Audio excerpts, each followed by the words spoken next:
చనిపోయినప్పుడు ఇంటి ముందు జనం చేరుతారు, బంధువులు వస్తారు, ఏడుపులు పెడబొబ్బలు మొదలు పెడతారు. ఆ తర్వాత అంతిమ యాత్ర మొదలవుతుంది. శ్మశానం వైపుగా దేవుణ్ణి తలుచుకుంటూ డప్పులు కొట్టుకుంటూ ముందుకు సాగుతారు. నిన్నటి వరకు మెత్తటి పరుపుల మీద కూడా నిద్రపట్టని ఆ శరీరాన్ని చితి మీద పడుకోబెడతారు. దానికి నిప్పంటిస్తారు. ఆ శరీరం మంటల్లో కాలిపోతుండగా బంధువులు, స్నేహితులు, కుటుంబ సభ్యులు ఒక్కొక్కరుగా అక్కడి నుంచి వెనుతిరుగుతారు. అంతా అయిపోయిందన్నట్లుగా వాళ్ళు కనీసం వెనక్కి తిరిగి కూడా చూడరు.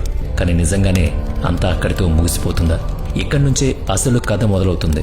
గరుడ పురాణంలోని ప్రేత ఖండంలో దీని గురించి వివరంగా రాశారు. శ్మశానం నుంచి చివరి మనిషి వెళ్లిపోయిన తర్వాత ఎదురయ్యే నిజం చాలా భయపెడుతుంది. చితిమంటలు ఆరిపోయి వేడి, బూడిద, నిశ్శబ్దం మాత్రమే మిగిలినప్పుడు అక్కడ ఒకరు నిలబడి ఉంటారు. అది మనిషి కాదు, తన బూడిద పక్కనే నిలబడి ఆ దృశ్యాన్ని చూస్తున్న అదే మృతుడి ఆత్మ. అది కొన్ని గంటల క్రితం వరకు ఆ శరీరంలో ఉండి ఆ దేహమే తానని భావించిన ఆ ఆత్మ పరిస్థితి ఒక్కసారి ఊహించుకోండి. ఇప్పుడు ఆ శరీరం బూడిద కుప్పగా మారడాన్ని అది చూస్తూ ఉంటుంది. జీవితాంతం తాను మేపి కాపాడుకున్న ఆ దేహం కాలిపోవడం దానికి నమ్మశక్యం అనిపించదు. అద్దంలో చూసుకుని మురిసిపోయిన ఆ ముఖం ఇప్పుడు పిడికెడు బూడిదగా మాడి మసైపోయింది. దహన సంస్కారాలు జరిగిన తర్వాత 1 గంట సమయం ఆత్మకు చాలా నరకంగా ఉంటుందని గరుడ పురాణం చెబుతోంది. ఆ సమయంలోనే తాను ఇక ఈ భౌతిక ప్రపంచానికి చెందనని ఆత్మకు మొదటిసారి అర్థమవుతుంది. ఆ 1 గంట సమయంలో ఆ భయంకరమైన నిశ్శబ్దంలో ఆత్మకు ఏం జరుగుతుంది? దానికి ఏం కనిపిస్తుంది? అది వెంటనే యమలోకానికి ఎందుకు వెళ్లదు? ఆ రహస్యాన్ని మనం ఎప్పుడు తెలుసుకుందాం. ఈ వీడియో గుండె నిబ్బరం లేని వాళ్ల కోసం కాదు. చావు తర్వాత జరిగే పచ్చి నిజాలను వినడానికి కాస్త ధైర్యం కావాలి. ముందుగా శరీరం కాలిపోతున్నప్పుడు పరిస్థితిని అర్థం చేసుకోవాలి. శరీరం పూర్తిగా కాలిపోయే వరకు ఆత్మకు ఆ దేహం మీద ఒక రకమైన మోహం ఉంటుంది. తాను మళ్లీ ఆ శరీరంలోకి వెళ్ళొచ్చని అది ఆశపడుతుంది.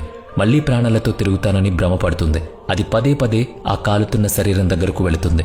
దాని చుట్టూ తిరుగుతూ ఉంటుంది. కానీ ఆ మంటల వేడి, యమదూతల కంటికి కనిపించని పాశం దాన్ని లోపలికి వెళ్లనివ్వదు.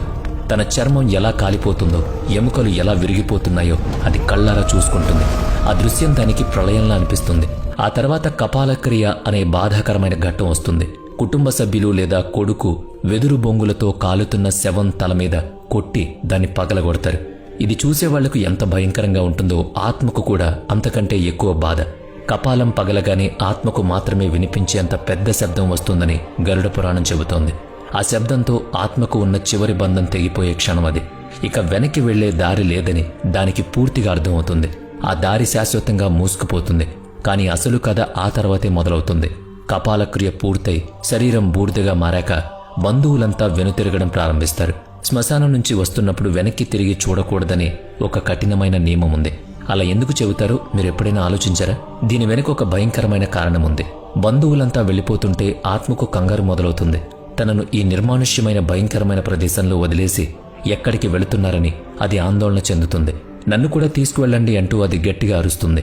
నేను ఇక్కడ ఒంటరిగా ఉండలేను, నాకు భయంగా ఉందని కేకలేస్తుంది. కానీ ఆ మాట ఎవరికి వినిపించదు. ఎందుకంటే అది ఇప్పుడు గాల్లో ప్రయాణించే శబ్దం కాదు, అదొక వైబ్రేషన్ మాత్రమే. ఆ ఆత్మ పరిగెడుతుంది. కొడుకును పట్టుకోవడానికి ప్రయత్నిస్తుంది. భార్యను లేదా భర్తను పిలుస్తుంది. వాళ్ల బట్టలు పట్టుకోవడానికి ప్రయత్నిస్తుంది. కానీ దాని చెయ్యి వాళ్ల శరీరాల గుండా దూసుకుపోతుంది. అది ఎవరిని తాకలేదు, ఎవరిని ఆపలేదు. జీవితాంతం ఎవరికోసమైతే పాపాలు చేశాడో, అబద్ధాలాడాడో, ఎవరికోసమైతే అహర్నిశలు కష్టపడి డబ్బు సంపాదించాడో వాళ్లే తనను వదిలేసి వెళ్లడం చూసి ఆత్మ తట్టుకోలేకపోతుంది. అపరిచిత ప్రదేశంలో బూడిద కుప్ప దగ్గర ఒంటరిగా వదిలేసి వెళుతున్నారని రోధిస్తుంది. అప్పుడే ఆత్మకు జీవితంలో అతిపెద్ద మోసం ఎదురైనట్లు అనిపిస్తుంది. ఈ ప్రపంచంలో ఏ బంధం చివరి వరకు తోడురాదని అర్థమవుతుంది. అంతా స్వార్థమేనని తెలుస్తుంది. ప్రాణం పోగానే అందరూ ముఖం చాటేస్తారని బాధపడుతుంది. ఇక ఇప్పుడు అసలు ప్రశ్న ఏంటంటే, ఆత్మ ఆ శ్మశానంలో 1 గంట పాటు ఎందుకు ఆగిపోతుంది? బంధువుల వెనకే అది వెంటనే ఎందుకు వెళ్లిపోదు? గరుడ పురాణం ప్రకారం శ్మశానాన్ని శివుడు నివాస స్థావరంగా చెబుతారు. అయితే అది అసంతృప్తితో ఉన్న ఆత్మలకు, దెయ్యాలకు, పిశాచాలకు కూడా అడ్డంగా ఉంటుంది. కొత్తగా ఎవరైనా చనిపోయినప్పుడు ఆ ఆత్మ చుట్టూ ఒక రక్షణ కవచం ఉంటుంది. అది కొంత సమయం పాటు శ్మశానంలోని నెగిటివ్ శక్తుల నుంచి ఆత్మను కాపాడుతుంది. కానీ సమయం గడుస్తున్న కొద్దీ ఆ కవచం బలహీనపడ్డం మొదలవుతుంది. ఆ 1 గంట సమయంలో శ్మశానంలో తిరుగుతున్న ఇతర ఆత్మలు దానికి కనిపిస్తాయి. దానికి వింతైన భయంకరమైన శబ్దాలు వినిపిస్తాయి. వందలాది ఏళ్లుగా విముక్తి కోసం ఎదురుచూస్తున్న ఎన్నో ఆత్మలను అది అక్కడ చూస్తుంది. ఆకలి దప్పులతో అలమటిస్తూ వికారంగా మారిన శరీరాలను అది గమనిస్తుంది. కొన్ని ఆత్మలు గాల్లో తేలుతూ ఉంటే మరికొన్ని నేల మీద పాకుతూ ఉంటాయి. అవి ఈ కొత్త ఆత్మను చూసి దానివైపు దూసుకొస్తాయి. దాన్ని భయపెట్టడానికి ప్రయత్నిస్తాయి. ఈ దృశ్యం చూసి ఆ ఆత్మ భయంతో వణికిపోతుంది. దాక్కోవడానికి స్థలం వెతుకుతుంది. కానీ ఆ శ్మశాన వాటికలో దాక్కోవడానికి ఎలాంటి చోటు ఉండదు. అప్పుడే దానికి తన తప్పుల పట్ల, పాపాల పట్ల పశ్చాత్తాపం మొదలవుతుంది. జీవితంలో కొంచెమైనా పుణ్యం చేసుంటే బావుండేది అనిపిస్తుంది. దేవుని నామం స్మరించి ఉంటే ఈరోజు ఈ దుస్థితి వచ్చేది కాదని బాధపడుతుంది. ఆ 1 గంట సమయంలో యమదూతలు ఆత్మను వెంటనే తీసుకువెళ్లరని గరుడ పురాణం చెబుతోంది. ఏ శరీరం, ఏ ప్రపంచం గురించి తను అంతగా గర్వపడిందో వాటి అసలు రూపం ఏంటో తెలుసుకోవడానికి దాన్ని అక్కడే వదిలేస్తారు. దాన్ని శ్మశాన వైరాగ్యం అంటారు. తను ఏం కోల్పోయిందో, ఏం పొందిందో ఆత్మకు అర్థమయ్యేలా చేయడానికి అది అక్కడ ఆగిపోవాల్సి వస్తుంది. ఆ సమయంలో ఆత్మకు చాలా విచిత్రమైన అనుభవం ఎదురవుతుంది. దానికి సమయం మీద పట్టింపు ఉండదు. మనకు 1 గంటగా అనిపించే సమయం ఆత్మకు చాలా రోజులతో సమానం అనిపిస్తుంది. ఆ ఒంటరితనంలో, ఆ నిశ్శబ్దంలో దానికి తన జీవితమంతా ఒక నరకంలా ఉంటుంది. దీన్నే లైఫ్ రివ్యూ అంటారని గరుడ పురాణం చెబుతోంది. చిన్నతనం నుంచి యవ్వనం వరకు, యవ్వనం నుంచి ముసలితనం వరకు తను చేసిన కర్మలన్నీ కళ్ల ముందు కదలాడతాయి. అది రహస్యంగా చేసినా, అందరి ముందు చేసినా ప్రతీదీ గుర్తొస్తుంది. తాను ఎవరి మనసు నొప్పించిందో, ఎవరి హక్కును లాక్కుందో, ఎవరిని మోసం చేసిందో అంతా దానికి గుర్తొస్తుంది. అంతకంటే ముఖ్యంగా తాను చేసిన పనుల వల్ల ఇతరులు ఎలా ఇబ్బంది పడ్డారో కూడా తెలుస్తుంది. ఒక పేదవాడి కష్టం దోచుకుంటే ఆ పేదవాడి పిల్లలు ఆకలితో ఏడ్చే దృశ్యాలు కనిపిస్తాయి. ఏదైనా జంతువులను రాళ్లతో కొట్టుంటే ఆ జంతువులు పడిన బాధ తెలుస్తుంది. ఈ మానసిక వేదన శారీరక బాధ కంటే ఎన్నో రెట్లు ఎక్కువగా ఉంటుంది. ఆత్మ గట్టిగా అరుస్తుంది, ఏడుస్తుంది. కానీ అక్కడ దాని కన్నీళ్లు తుడిచేవాళ్లు ఎవ్వరూ ఉండరు. అక్కడ కేవలం గాలి శబ్దం, ఎక్కడో దూరాన కుక్కలు ఏడుస్తున్న శబ్దాలు మాత్రమే వినిపిస్తాయి. ఆ 1 గంట సమయం గడిచిపోయాక, బంధువులు ఇంటిదారి పట్టాక ఆత్మలో మళ్లీ మోహం మొదలవుతుంది. అది భయంతో, ఆందోళనతో తన వాళ్ల వెనకే పరిగెడుతుంది. తన కొడుకు, సోదరులతో మాట్లాడే ప్రయత్నం చేస్తుంది. ఒరే మూర్ఖుల్లారా, నేను ఇంకా పూర్తిగా వెళ్లకముందే మీరు ఆస్తుల పంపకాలు మొదలుపెట్టారా అని గట్టిగా ఏడుస్తుంది. కానీ ఆ మాటలు వాళ్లకు వినిపించవు కదా. అందుకే అంత్యక్రియల తర్వాత ఇంట్లోకి వెళ్లే ముందు ఇనుమును తాకాలి, నిప్పును పట్టుకోవాలి, లేదా వేప ఆకులు నమలాలి అని పెద్దలు చెబుతారు. మోహం కొద్దీ ఆత్మ మీ వెనకే ఇంటి వరకు వచ్చినా అది లోపలికి రాకుండా ఉండేందుకే ఇలా చేస్తారట. అలాంటి సమయంలో ఆత్మకు విపరీతమైన దాహం వేస్తుందని గరుడ పురాణంలో ఉంది.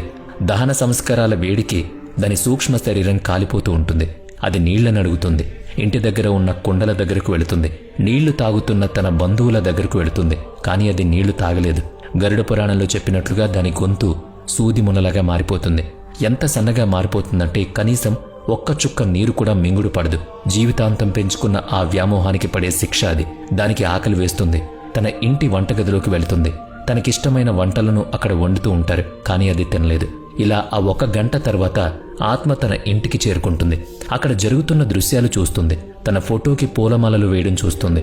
కొందరు తన మరణానికి బాధపడుతుంటే, మరికొందరు ఆస్తులు, డబ్బు పంపకాలు చేస్తుంటే, రకరకాలుగా ఆ దృశ్యాలన్నీ చూసి ఆత్మ కుమిలిపోతుంది. ఎందుకంటే మరణం తర్వాత ఆత్మకు జ్ఞాపక శక్తి బాగా పెరుగుతుందని గరుడ పురాణంలో రాయబడింది. చిన్నతనం నుంచి ముసలితనం వరకు జరిగిన ప్రతి ఒక్క క్షణం దానికి అందుకే గుర్తొస్తుంది. ఎవరితో అబద్ధాలు చెప్పింది, ఎవరి పేదరికాన్ని విక్రించింది, ఎవరి దగ్గర లాక్కుంది, ప్రతిదీ అక్కడ పదే పదే గుర్తొస్తూ ఉంటుంది. పాపాలు చేసిన ఆత్మకు వాళ్ళ రూపం చాలా భయంకరంగా ఉంటుంది. వాళ్ళ కళ్ళు ఎర్రటి నిప్పు కణికల్లా ఉంటాయి. జుట్టు విరబోసుకుని, పళ్ళు బయటకు పెట్టి, చేతిలో నల్లటి పాసం పట్టుకుని యమదూతలు దర్శనమిస్తారు. ఈ పాపాత్ముణ్ణి ఏ నరకానికి తీసుకువెళ్లాలి అని వాళ్ళు మాట్లాడుకుంటూ ఉంటారు. ఆ మాటలు విని ఆత్మ వణికిపోతుంది. అదే జీవితాంతం ధర్మాన్ని పాటించిన పుణ్యాత్ములకు మాత్రం ఆ యమదూతలు చాలా ప్రశాంతంగా కనిపిస్తారు. వాళ్ళు ఆత్మతో ఎంతో మర్యాదగా ప్రవర్తిస్తారు. ఇదంతా మనం చేసిన కర్మల ప్రతిబింబమే. మనం ఎలా బ్రతుకుతామో చివర్లో మనకు దక్కేది అలాగే ఉంటుంది. శ్మశానాల్లో, ఆ తర్వాత ఇంటి గుమ్మం దగ్గర ఆత్మ గడిపే ఆ 1 గంట సమయం జీవిత పరమార్థమేంటో దానికి స్పష్టంగా అర్థమయ్యేలా చేస్తుంది. జీవితమంతా మనం పరిగెడుతూనే ఉంటాం కదా. డబ్బు కోసం, పేరు కోసం, పెద్ద ఇల్లు కట్టుకోవడం కోసం ఆరాటపడతాం. బంధాలను పణంగా పెడతాం. నైతికతను వదిలేస్తాం. కానీ చివరికి ఆ 1 గంటలో మన వెంట వచ్చేది మన కర్మలు మాత్రమే. మనం ఎంతగా భయపడే మరణమైనా సరే ఖచ్చితంగా వచ్చి తీరుతుంది. అది వచ్చినప్పుడు మన బ్యాంక్ బ్యాలెన్స్, మన డిగ్రీలు, మన ఫాలోవర్స్ ఎవ్వరూ కాపాడలేరు. ఆ 1 గంటలో మన బూడిదను మనం చూసుకుంటున్నప్పుడు మనం ఎవరికైనా చేసిన మేలు మాత్రమే మన ప్రశాంతతకు కారణమవుతుంది. అందుకే శరీరంలో ప్రాణం ఉన్నప్పుడే మంచి పనులు చేయాలి, దానగుణం అలవరుచుకోవాలి, సేవ చేయడానికి కనీసం చిన్న మనసు ఉండాలి. అన్నిటికంటే ముఖ్యంగా దేవుడి నామాన్ని స్మరించాలి. ఎవరైతే దేవుణ్ణి తలుస్తారో వాళ్లకి ఈ నరకం నుంచి 50% విముక్తి ఉంటుంది. అలాంటి వాళ్లు శ్మశానంలో ఆ భయంకరమైన వేడిని, ఒంటరితనాన్ని అనుభవించాల్సిన అవసరం ఉండదు. గరుడ పురాణం ప్రకారం మొదటి రోజు పెట్టే పిండ ప్రదానం చాలా ముఖ్యమైంది. దాన్ని సరైన పద్ధతిలో చేయకపోతే ఆత్మకు విపరీతమైన ఆకలి వేసి శ్మశానంలోనే అటు ఇటు తిరుగుతూ ఉంటుంది. కొన్నిసార్లు శ్మశానం పక్కన ఉన్న చెట్టుకు వేలాడుతుంది. నీళ్ల దగ్గరకు వెళ్లి దాహం తీర్చుకోవాలని ప్రయత్నిస్తుంది, కానీ దానివల్ల కాదు. ఇలాంటి అస్తవ్యస్త సమయంలో ఆత్మకు తమ పూర్వీకులు కూడా కనిపించే అవకాశం ఉందని గరుడ పురాణంలో ఉంది. వాళ్ళు చేసిన కర్మలు మంచివైతే పితృలోకంలో ఉన్న వాళ్ల తాత ముత్తాతలు సూక్ష్మ రూపంలో అక్కడికొస్తారు. ఆత్మను తీసుకువెళ్లడానికి, ధైర్యం చెప్పడానికి వాళ్ళొస్తారట.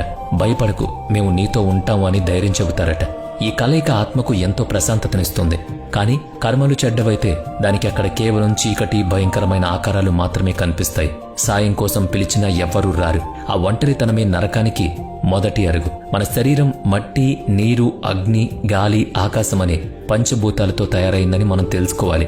శరీరం కాలినప్పుడు ఈ 5 మూలకాలు తిరిగి ప్రకృతిలో కలిసిపోతాయి. కానీ వీటికి అతీతమైన ఆత్మ మాత్రం అక్కడే ఉండిపోతుంది. దానికి ఉండే సూక్ష్మ శరీరం అంటే యాతనా శరీరం అలాగే ఉంటుంది. దీని ద్వారానే ఆత్మ సుఖాన్ని, దుఃఖాన్ని అనుభవిస్తుంది. ఇక చావు తర్వాత చేయాల్సిన ప్రయాణం గురించి చెప్పే ఒక గైడ్ బుక్, ఒక మాన్యువల్ ఇది. దీన్ని గరుడ పురాణం అంటారని చెప్పుకున్నాం. దీన్ని మనం నిర్లక్ష్యం చేస్తే నష్టపోయేది మనమే. ఏదైనా తెలియని దేశానికి వెళ్లే ముందు అక్కడ మ్యాప్, రూట్స్ ఎలా తెలుసుకుంటామో మరణం తర్వాత ఉండే ప్రపంచాన్ని అర్థం చేసుకోవడం అంతే ముఖ్యం. ప్రమాదాలు, ఆత్మహత్యలు, హత్యలు లేదా ఏదైనా మహమ్మారి వల్ల అకాల మరణం పొందిన వాళ్ల పరిస్థితి ఆ 1 గంటలు మరింత దారుణంగా ఉంటుందని గరుడ పురాణంలో ఉంది. అసలు తమకు ఏం జరిగిందో వాళ్లకు అర్థం కాదు. తెగిపోయిన లేదా కాలిపోయిన తమ శరీరాన్ని చూసుకుని గుండె లవసేలా రోదిస్తుందట. కాబట్టి మనం తరచుగా చావుకు భయపడతాం. కానీ మనం భయపడాల్సింది వృధాగా గడిపేసిన జీవితాన్ని చూసి. మన వల్ల ఇతరుల కళ్లలో వచ్చిన కన్నీళ్లను చూసి భయపడాలి. మనం వమ్ము చేసిన నమ్మకాన్ని చూసి భయపడాలి. ఎందుకంటే శ్మశానంలో ఇవే మన ముందు నిలబడతాయి. చివరిగా నేను చెప్పేది ఒక్కటే, జీవితం అనేది ఒక సత్రం లాంటిది. మనమంతా అక్కడ సేద తీరడానికి వచ్చాం. కొందరు త్వరగా వెళ్లిపోతారు, కొందరు ఆలస్యంగా వెళతారు. కానీ అందరూ వెళ్లాల్సింది అదే శ్మశానానికి, కావాల్సింది అదే బూడిద. అందుకే తగినన్ని జ్ఞాపకాలు పోగు